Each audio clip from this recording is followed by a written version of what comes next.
So when I was driving back from Norway in my camper van, the alternator broke when I got to Hamburg about halfway back.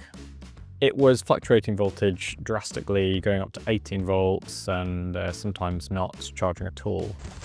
Right, that's it out. That looks odd.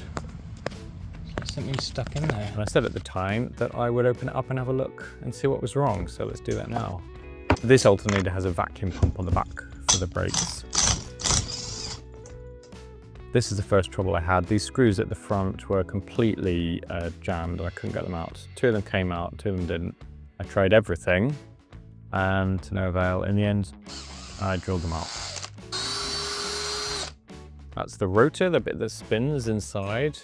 That is the bearing, and here are the brushes, which are covered in oil. The oil comes from the vacuum pump at the back if the seal is faulty. That was the little weird thing that was floating around inside. Now that's the moment that I discovered that I didn't need to drill out those screws because all they're doing is holding the bearing in place. This bearing looks a bit sorry for itself for only 12 months use. This could be one of the reasons why it's leaking oil. I think we found the problem here. One of the coil windings is broken. It must have melted away.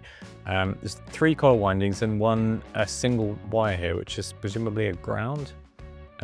Anyway, I'm going to attempt to repair it, which is probably not really going to work, but you know, why not? It's trash anyway. So I'm just soldering 2 bits of copper wire, which are pretty chunky, very similar to the wire that was used originally in the coils.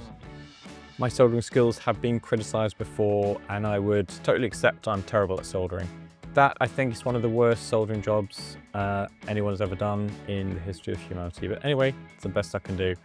So this is where I got very confused because I couldn't get that rotor back in because the brushes are in the way, and I spent absolutely ages until I realized you need a nail or a similar size object. You push it into this little hole in the back, you hold the brushes down and click it through, and it holds them in place out of the way. There we go, no brushes in the way, and then you can pop the rotor back in. And reassembly was easy enough. A few unanswered questions here. What was that weird thing that was floating about? There's this little plastic box inside which is empty. So I do wonder if something else is broken. But anyway, experts in the comments, please tell me what that little plastic box thing is and those funny little coil things that were floating about. What was a single wire? Is that a ground wire? Please criticize my soldering.